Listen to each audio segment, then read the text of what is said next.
Info T V کے معزز دوستو السلام علیکم۔ دوستو امید ہے کہ آپ خیریت سے ہوں گے۔ ہماری دعا ہے کہ اللہ تعالیٰ آپ کو خیریت و عافیت سے رکھے۔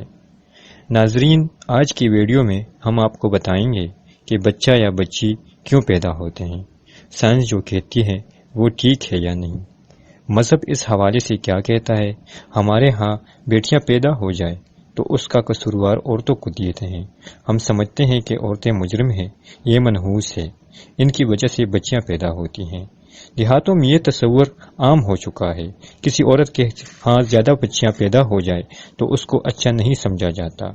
حاملہ عورت جو کہ پریگننٹ ہوتی ہے وہ ہم آپ کو حدیث کی روشنی میں بتائیں گے۔ حدیث کے مطابق جناب ام سلمہ رضی اللہ تعالیٰ عنہ گئی تھی رسول اللہ صلی اللہ علیہ وآلہ وسلم کے پاس، اور آپ نے کہا، آپ ہمیشہ بتاتے ہیں کہ مردوں کے لیے مقام ہے، عورتوں کے لیے کیا ہے؟ عورت بچہ پیدا کرتی ہے۔ تو آپ صلی اللہ علیہ وسلم نے بتایا، وہ عورت جو بچے جنم دیتی ہے اس کے پیٹ میں بچہ ہوتا ہے، یعنی عورت کچھ نہیں اٹھا سکتی لیکن انسان اٹھا سکتی ہے۔ مرد کہتے ہیں کہ میں یہ اٹھا سکتا ہوں، باڈی بلڈر ہوں، وہ اٹھا سکتا ہے، لیکن وہ انسان نہیں اٹھا سکتا۔ عورت انسان کو اٹھا سکتی ہے، اتنی بڑی بات۔ جیسے ہی عورت پریگننٹ ہوتی ہے وہ اللہ فرشتوں کے ہاتھوں میں اس طرح جنت اس کی مشتاق، حدیثوں میں اور قرآن اس کی ایک ایک درد کو دیکھ رہا ہے۔ سورہ لقمان میں موجود ہے، عورت کے ہر آہ کو اللہ سن رہا ہے۔ پریگننٹ عورت روزہ نہیں رکھتی لیکن وہ روزہ دار ہے۔ جس عورت کے ہاں زیادہ بچیاں پیدا ہو اس کو اس معاشرے میں بدقسمتی سے اچھا نہیں سمجھا جاتا، جبکہ حقیقت اس کے برعکس ہے۔ بیٹیاں پیدا ہونے میں قصور عورتوں کا نہیں۔ کئی بار ایسا ہوا ہے کہ خبروں میں آیا ہو کہ بیٹا نہ ہونے کی وجہ سے شوہر نے دوسری شادی کر لی، یا بیوی کو طلاق دے دی، یا گولی مار دی، کیونکہ جاہل لوگ ایسا ہی کرتے ہیں۔ بیٹے اور بیٹیاں اللہ تعالیٰ دیتے ہیں، زیادہ بیٹے اور بیٹیاں ہونے کی وجہ اور حقیقت کیا ہے؟ پیارے دوستو، ویڈیو کو آگے بڑھنے سے پہلے آپ سے التماس ہے کہ اگر آپ نے ابھی تک ہمارے چینل کو سبسکرائب نہیں کیا تو برائے مہربانی سبسکرائب کریں اور بیل کے آئیکن کو دبائیں تاکہ ہمارے آنے والی ویڈیوز آپ لوگوں تک بآسانی پہنچ سکے۔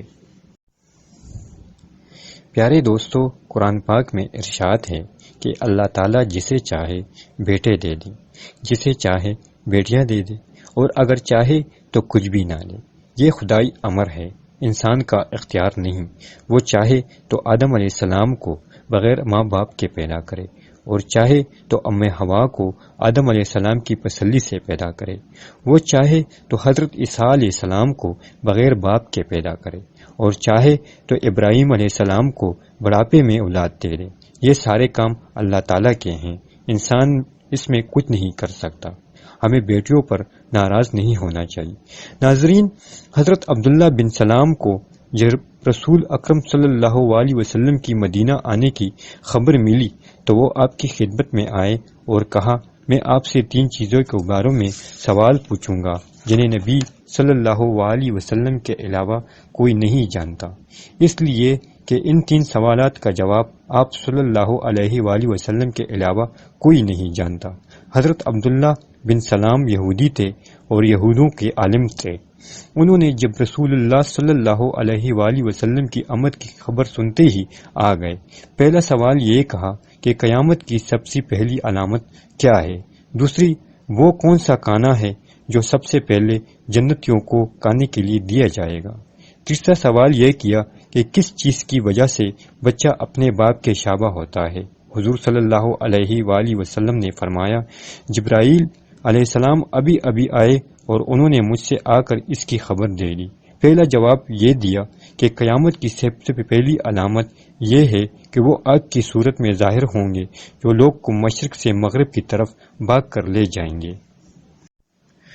ناظرین، دوسرے سوال کا جواب حضرت محمد صلی اللہ علیہ وآلہ وسلم نے یہ دیا کہ سب سے پہلے جو کھانا اہل جنت کی دعوت کے لیے پیش کیا جائے گا وہ مچھلی کی کلیجی پر جو ٹکڑا اٹکا ہوتا ہے وہ ہوگا۔